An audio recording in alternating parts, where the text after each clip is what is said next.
Welcome, everybody. I'm here at Mike's house at his kitchen table. He's just made himself an old fashioned, and we are going to discuss a movie we saw last night, which was a movie that people have been waiting for maybe about half a year. It's very controversial, too, because the original directors for the flick were fired. It's a movie called Solo, a Star Wars story, which establishes the origins of the great character of Han Solo from the Star Wars universe. Of course, here across from me is Mr. Mike Cabrera. Mike, how are you? How are you doing tonight? Good. Solo. So this is a spoiler-riddled review. Without a doubt. We're going to be talking about Solo. Yes. What we liked about it, didn't like about it. Overall, did you like the movie? Yes, I actually, the thing is that I liked it, I didn't love it, but yet everything up on the screen, I love. You know, like, I love the character of Chewbacca, character of Lando Calrissian. I loved everything there, but yet the movie just showed more of a liking rather than a love fest that I've had for, I guess, all of the other Star Wars movies of recent years. I did really like the way he was introduced to Chewbacca. I like that. Yeah. I didn't know Chewbacca went from being a guy who ate men to right. being a vegetarian in The Last Jedi. That's kind of a... Yeah, they call him the Beast. Like two of the Imperial stormtroopers call him, let's feed him to the Beast. Ate them.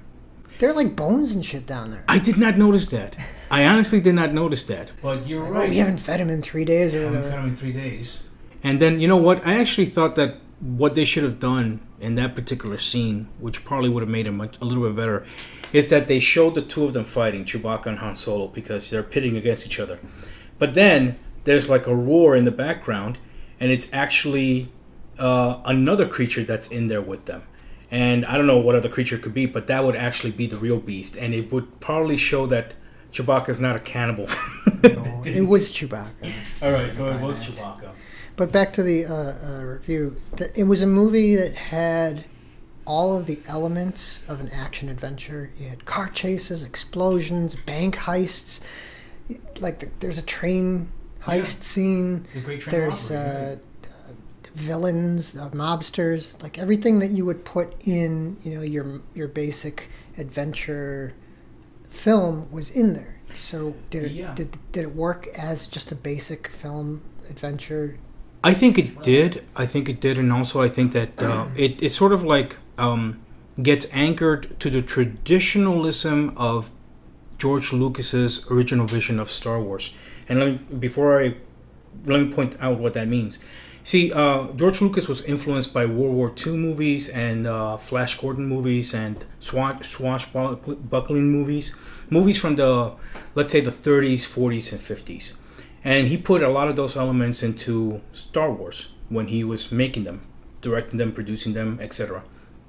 Now, if you think about it, if you had to point out certain characteristics of the character of Han Solo in this recent movie of Solo, a Star Wars story, you sort of get elements of the Errol Flynn swashbuckling pirate, space pirate, because that's what he was. Errol Flynn was like that kind of established, mercenary. Well, that's what Han Solo is. And they almost did do a lot of that. They placed a lot of that element into this movie. I think that there's too much of a generation gap for kids to sort of like make that connection, but I'm old actually, to actually see that. And I realized that the producers of the movie and the writers of the movie says, well, let's just keep on going with that tradition. Let's think of the old films and put some of that into this movie. Yeah, I did. I mean, I liked it. I thought it was good, but I really didn't think it was great. But that could be too harsh, because I think we're at a point where we're oversaturated with Star Wars. There's Star Wars merchandise everywhere. There's so much Star Wars. I remember at some point, even before these last two movies, the Force Awakens and The Last Jedi, where I went into a store, And there were children's books, like Princess Leia and 3PO were on the cover of a children's book, and I thought, this is going a little too far. They're just putting it everywhere. It's like George Lucas. At the time, I was like, George Lucas is the biggest whore to selling out his product wherever he could make a buck, and it was just too much. Force Awakens came out. It was a fresh take on Star Wars. I like J.J. Abrams, and then and I think in my mind that when they wrote, between Rian Johnson and Kathleen Kennedy and all the controversy, but when they wrote that script, that all of that I was feeling before was pushed into the script. Like all of that, there's so much Star Wars. I got to change things. It's too much Star Wars. I got to get rid of some of this. Yeah. And then they were like, screw Luke Skywalker, screw the previous storylines, everything that you built up. Forget about it all. We're gonna trash it all. Because that's kind of how I felt already, just commercially. Yeah. It was time to just scrap it all. So I can see how it becomes a divisive movie for people that feel like just oversaturated with Star Wars, and the mega fans that love it so much that they're like, oh, you abused my childhood. And then this movie comes out in the middle of all that, and it's sort of like, it's not bad. It was a good film, but you've got all of that weight on your shoulders from all of the residue of that whole experience of The Force Awakens and The Last Jedi. Mm-hmm. And so you're like, this is just too much. I mean, I like it, but it's just, there's so much here that I would love if this would have come out 5 years from now, when everything calms down. Well, you know what? It's kind of funny you should say that, because Dean Richards, who is the entertainment reporter for the WGN News here in Chicago, I read his review, or I listened to his review this morning of Solo, and he gave it a C+. He goes with a grading system. So he gave it a C+. He says, I liked it, I didn't love it, but that he welcomes, the introduction of what everything was in terms of the character. But he also said something, which is that I like steak, but I don't like having it every night for dinner. And his point was simply that we're now getting Star Wars like every year. We're getting a movie almost every year now. And we have had it the last 4 years. We've actually had Star Wars The Force Awakens. We've had Rogue One. We've had Last Jedi. And we've now had Solo. So 4 movies in the last 4 years.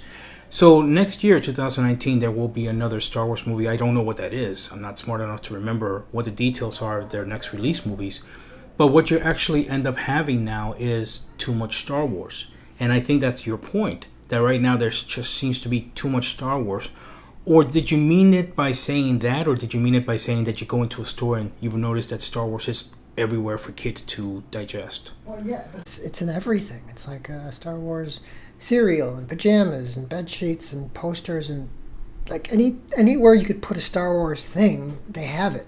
Mm-hmm. And there's too much of it everywhere, and so you're sort of beat up with it. And so Solo, I think if I could divorce my head from all of that, plus all the movies we've been seeing, I think it would have been fine. It would have been a good movie. Well, actually, let me ask you this then. Okay, so you and I are old enough to remember when Star Wars came out in 1977. Was there that back then? What had happened was that they didn't think that Star Wars was going to be the big hit that it ended up being. In fact, 20th Century Fox legendarily put all of its marketing and advertising and money into a movie that they could have sworn was going to be the big hit for that summer, which was a movie called The Other Side of Midnight. Did you ever see that movie? Neither have I. It doesn't even exist on VHS or Beta. So, Star Wars hits, and supposedly they didn't have a contract with any toy company. Yeah, I saw that. Yeah, you saw the documentary. And it wasn't until a year later that they came out with the toy products. And prior to that, what they did is that in order to guarantee that a kid would get Star Wars toys, there was something in, I think it was a ad, or God, what was it, where you were sent like this cardboard with like pictures of the figures that you were going to get in the mail if you ordered them now. Do you remember this? I saw the toy thing. It was a documentary that was on Netflix. Yeah. Yeah, and it's part of a series that Toys We Love, that they tell the story of the Star Wars product line and Barbie, I guess Garbage Pail Kids, that kind of stuff. I didn't see any of the others. I only saw the Star Wars one, right? Which you would think that I would retain a lot of the information, but I didn't. But since you were a kid at the time, and so was I, wasn't that just like Christmas for us every day? We would go. I would go into like Adventures or Zare, and I would just go to the toy section. And even though I wasn't really gonna buy the toys, I would just like look at them, through the packaging. I go, oh look, here's the Death Star Commander. Here's R2D2, and they never made them look good because the R2D2 was just had the sticker. The detail of its body was just a sticker. They got it all wrong. They did. Even Princess Leia looked like a dude. The Princess Leia didn't look like a woman at all, and she was the only woman of that universe. There was no other woman. That's kind of funny, but yeah. Oh, the only other woman in the Star Wars universe was Aunt Beru, Mon Mothma, and I guess that was it. Aunt Beru she gets killed, and then the only one was. But supposedly it's been established that some of the stormtroopers were also female. In fact, here's something that you probably don't know: the opening scene of Force Awakens, the J.J. Abrams movie. The stormtroopers that come out of the carriers at the start of the movie and start to shoot up the village, they were all women.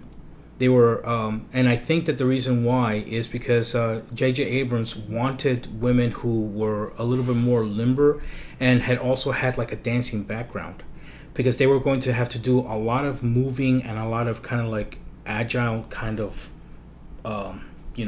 work.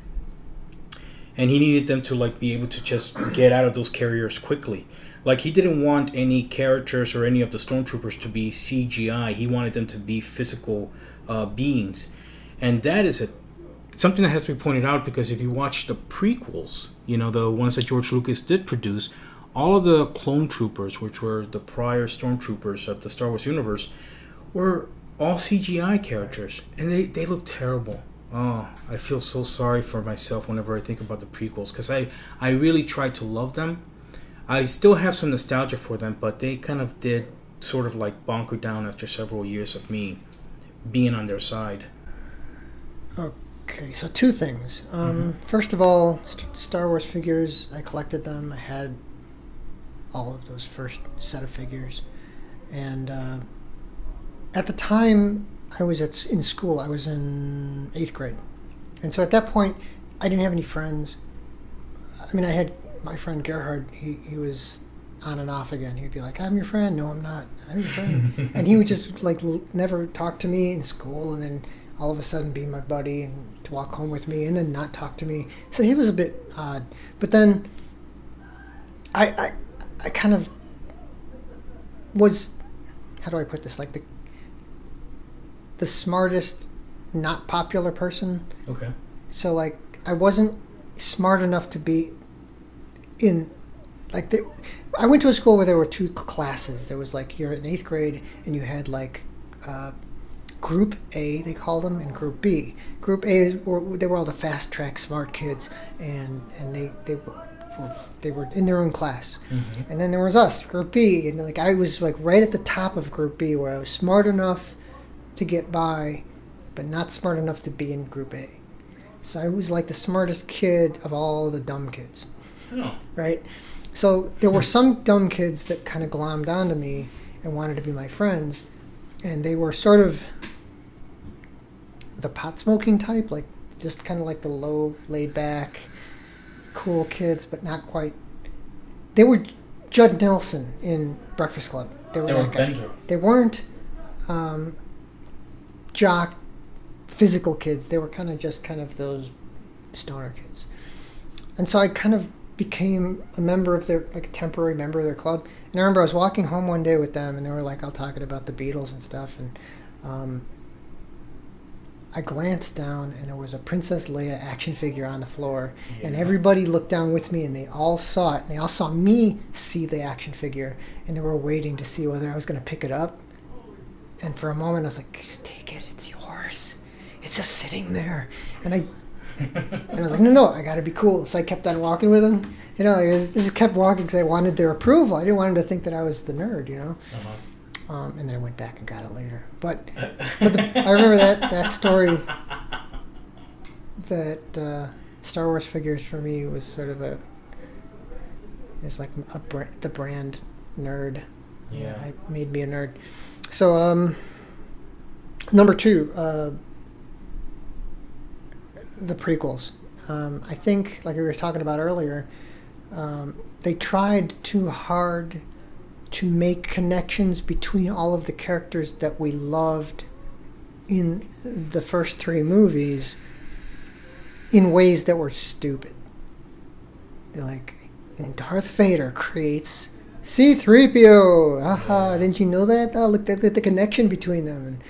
And Princess Leia owned Chewbacca as a dog. And there were sort of like all of these weird connections that just didn't really make sense. They were just stupid. They didn't really need to be there. And I called it abuse of nostalgia abuse. Where Lucas took the stuff that we loved and he kind of abused us with it. It felt like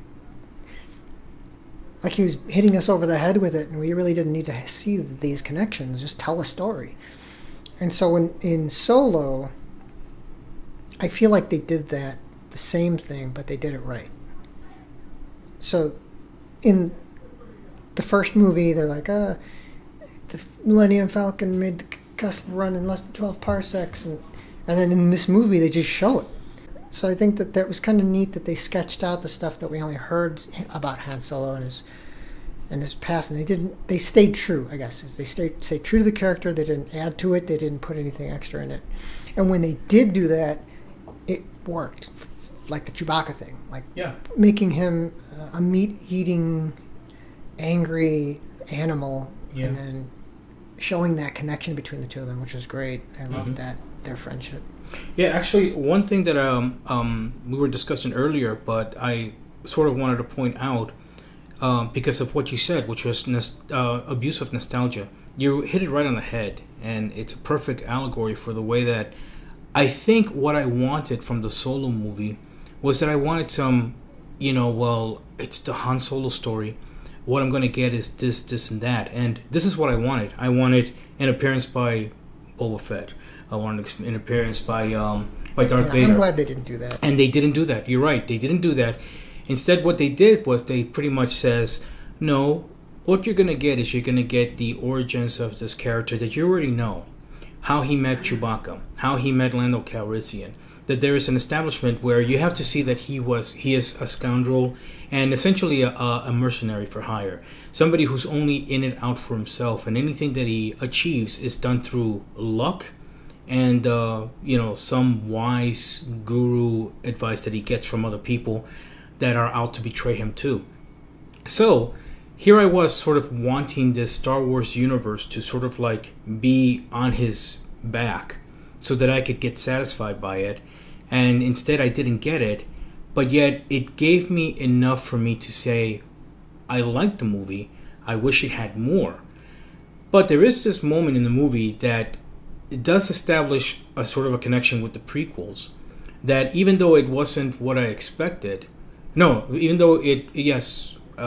it wasn't what I expected, what it gave me was this thing like, this is what you were expecting, but now we're giving you this, and didn't that blow your mind? And you know what? It did. You want to tell them what that was? Oh yeah, Darth Maul. Darth Maul shows up in this flick. The first thing that my mind did was race back to how could that guy still be alive? Is this before the first movie? Did he rise from the dead? So, yeah, there was. And the first thing that I looked at when I saw, and he makes an appearance as a hologram. And it was whether or not that was the same actor that portrayed Darth Maul in the original. Got fat. Yeah, well, that's you, but that's Ray Parks, and Ray Parks is he was cast. He was a stunt man. And they made him out to be the Darth Maul character because he was an acrobatic, fighter. In the credits at the end of the movie, I saw they called him Maul, Just Maul. and it said Ray Park. So Right, I exactly. know it's him. But at first, when I saw him, I thought, oh, he's just a creature from the Darth Maul planet.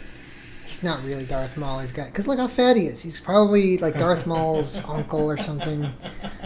But then I saw in the credits it said Maul, and I was like, okay, it's him. It's him. Yes, exactly. I like that they cared about the characters. Whoever wrote it respected the characters and stayed true to them. It stayed within the universe in sort of a, if like to look at the original trilogy.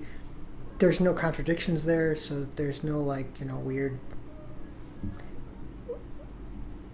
paradoxes or anything. So it feels like it was a solid movie. It was okay. It wasn't great. I think I'd give it like 3.5 stars. You would give it 3.5 stars? 3.5, maybe 4. Out of 5 stars? Out of 5 stars. I would give it 4 stars out of 5. Mm. Yeah, I really thoroughly enjoyed myself. I really liked what it established. It makes me want more.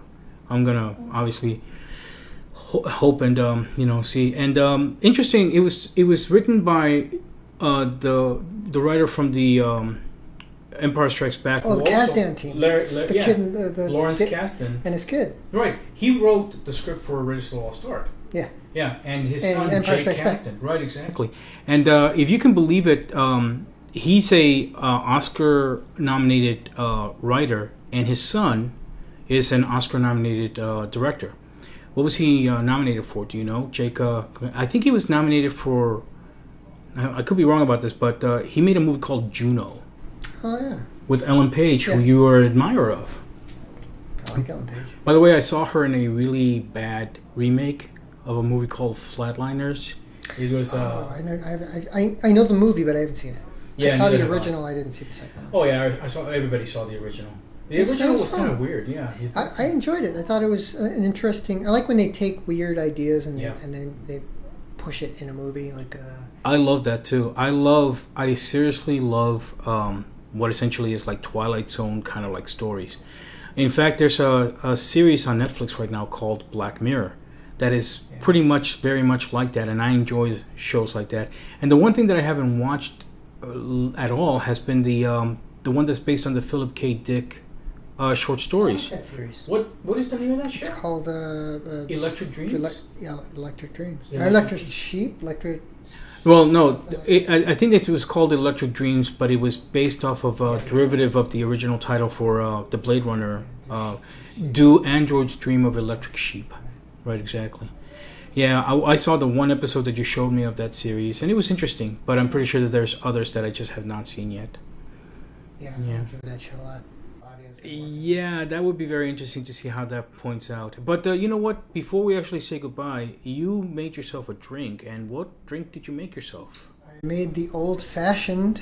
We were what talking are the about Solo. What are the ingredients for an old-fashioned? Can you? All right. help us with Traditionally, the old-fashioned was made with some form of whiskey, rye or bourbon, and then you take a sugar cube, you put it in there, like 2 ounces of whiskey per sugar cube, a dash of bitters. Sometimes you garnish it with a fruit, like an orange or a cherry or something like that, and then that's it.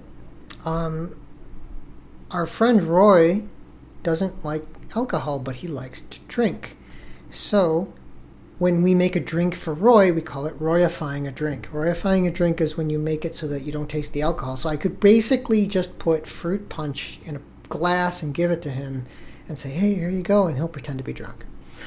Because he doesn't want to taste the alcohol. That's his thing. He doesn't like to taste the alcohol, which is weird because he's drinking. But so for him, I think I created. Well, tonight I made my own simple syrup. Instead of having a sugar cube, I took brown sugar and I boiled it in water, equal parts. And here it is. And then that is a very dark looking thing. very sweet. It looks like chicken broth. It's if you taste it, it's very sweet. Oh well. It's sugar water. Well, I don't want to stick my finger in there, so I should do it with like a spoon of some kind, right? Exactly. Yeah. Thank you for getting me that. I'm just gonna give it like a sip because and plus, you know me, I can no longer really tolerate alcohol. It gives me heartburn. Oh yeah, this is actually yes. It's like maple syrup without the syrupy It's context. it's a dark. It's brown sugar. Yeah. So it says Nice. brown sugar. I made my own simple syrup. You take that. I'm going for Roy when he comes. I'm going to put probably 2 ounces of sugar water for 1 ounce of bourbon, and then I'm going to put, instead of the orange, I'm going to put lemon because it gives it the tartness, helps to balance out the sweetness, and then ice. You know what I've noticed about Roy is that every time he goes to a restaurant or a bar or we're at a club, wherever we may be, he orders a drink, they bring it to him, and then he just like drinks it so quickly. He doesn't Exactly. That's another thing about Roy. does not Is have he's patience. because you could put together, you'd be like, okay, I'm going to put some egg whites in this, and then I'm going to put this liquor, and then that fruit punch, and then this, and then that piece of fruit, and they're going to cut it up, and they're going to shake it up, but then you got to put the ice in there because you got to make it cold, but you didn't want to do that before because there was egg whites in it, and then you need to mix it correctly. Now you're going to shake it up, and then you're going to pour it in the glass. Now I'm going to make one for you, and before you turn around and start to clean out your equipment, where he's like, thank you very much. Can I have another one? And you're like, God damn it, I just made all that work I put into that drink, and then he just like swigs it. You know what I also see about him is that well, first of all, you've entertained plenty of people here at your home, and you know where things are, like glasses and cups and spoons, wherever. And there's this moment where we're about to sit down, we're about to either drink something or do something, and then we bother you by saying, hey, have you got another glass, or do you have a napkin or whatever, and you do that. But what Roy does is that you're about ready to sit down to actually like enjoy whatever it is that you've prepared for yourself, and he goes, Mike, can I get another?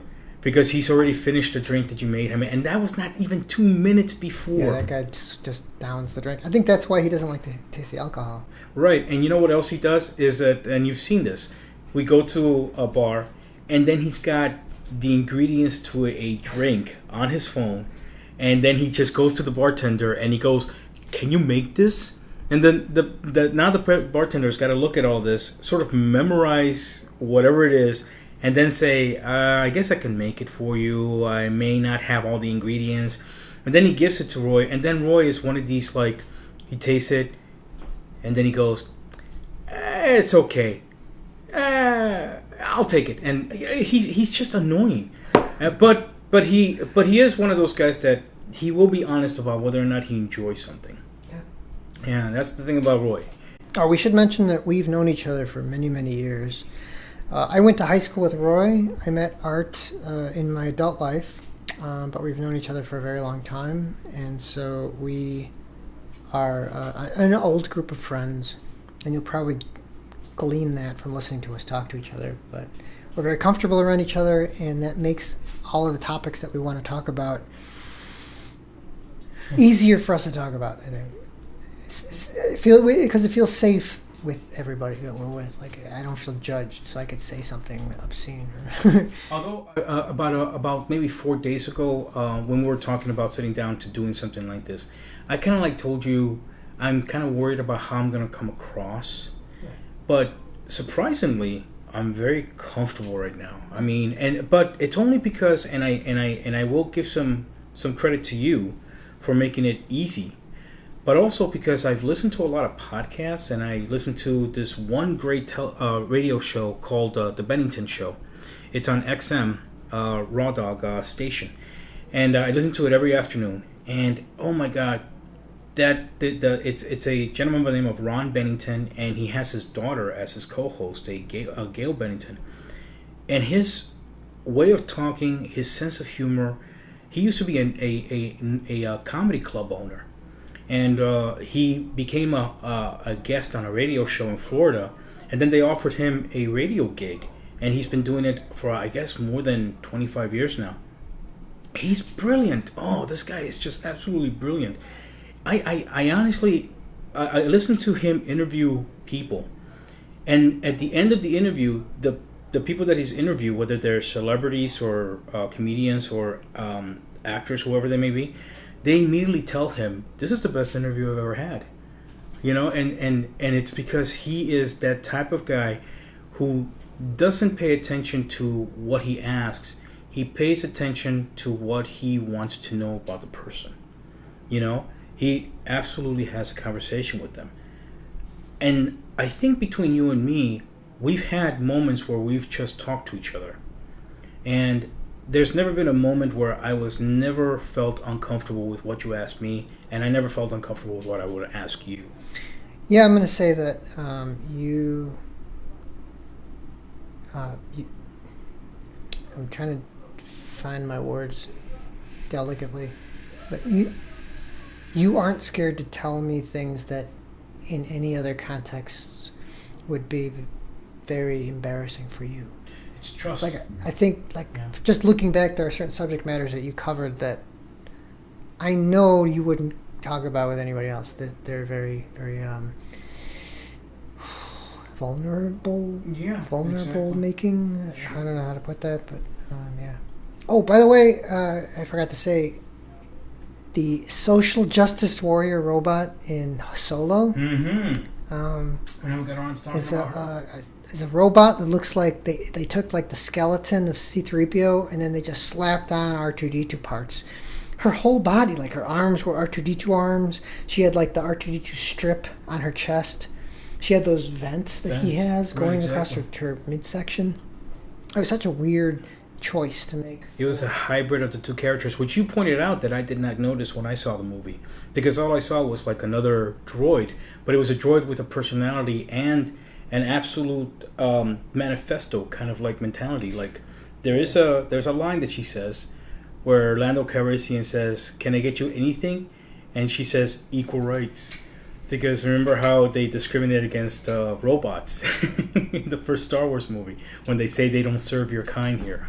So as annoying as putting modern day anti-Trump social justice type stuff in a Star Wars movie was for me for The Last Jedi, putting that in this movie didn't annoy me as much because it was done in the context of comic relief. And so when this character comes in and she just starts to free the robots, I felt like that's funny. Like, that's so great. I loved that character.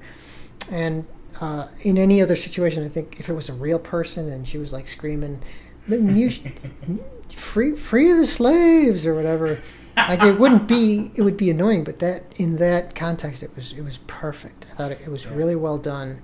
I liked that character was there. What was the other thing I was thinking? 3PO. That in the original movie, Lucas wrote 3PO to be a car salesman, sarcastic character, and then Anthony Daniels brought that whole like weird English butler talk, scared all the time, you know. Yeah. But what are the Simpsons? Is it Simpsons or Family Guy? It was the Simpsons. Yeah, like the gay robot from Star Wars. And then R2 was the rebel, right? He was the one that was always like, fuck that, and then he'd just go off and do whatever he wanted. But then they melded them together, kind of. Mm-hmm. Not really. 3PO wasn't in there. It was all R2. Yeah. I think that was probably some kind of weird tribute to R2. I'd say so, yeah. I mean, yeah. All right, then. So we're going to say goodnight. 3.5, 4 stars. Yeah, and... okay, we're going to do this again when Roy comes in, and we're going to have 3 people talking at the same time. Hopefully not over each other. So, everyone, thank you very much. And this was our first attempt, and it won't be our last, I can tell you that. Goodbye. Good night.